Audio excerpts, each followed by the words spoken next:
Welcome to a special edition of Newsnight. I would like to introduce Tony.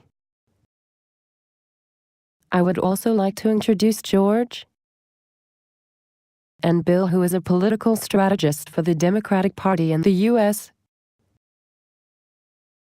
As I pointed out in my introduction, this is a special edition of Newsnight. The economic crisis is deepening and we are now reaching a critical point. Firstly, I would like to ask George about his assessment of the economic crisis. Thank you, Jennifer. In a nutshell, we are entering the greatest depression ever. Bill, I see you shaking your head. What is your assessment? We are just going through a normal boom and bust cycle. Growth will be achieved by the end of the year. How do you expect to achieve that? In the U.S. we will continue to stimulate the economy with quantitative easing. George, you look rather shocked with that response. I am not surprised George was shocked with that response. Quantitative easing is not the answer. Why not? Would you rather have austerity? I do not wish to have austerity either. The truth is, there is no easy solution. Of course there is. Quantitative easing has produced growth in the U.S. George, do you agree that the U.S. is experiencing growth? Yes, I agree. There you go. We agree on something. The U.S. is experiencing growth, but at a dreadful price.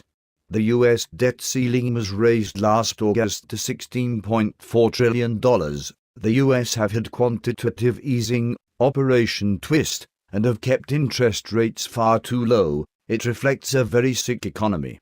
The debt bubble will soon burst. Bill, how would you like to respond to that? George is far too pessimistic. We will be in recovery by the end of the year.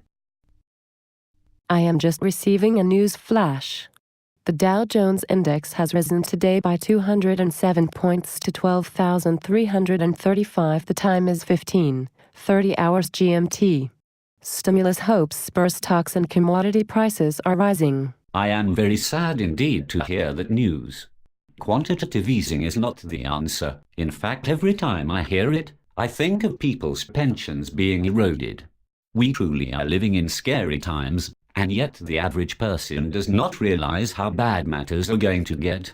I have just read an article by Warren Buffett. He believes the risk of a recession is low in the US. For the record, I think he is wrong. The risk of a recession is very high, and I will even go one step further. The risk of a major depression is a certainty. Bill, would you like to respond to that? Tony is wrong. Warren Buffett knows what he's talking about. Good times are just around the corner. George, a final word from you. Never in the history of mankind have we been in so much debt. Never ever.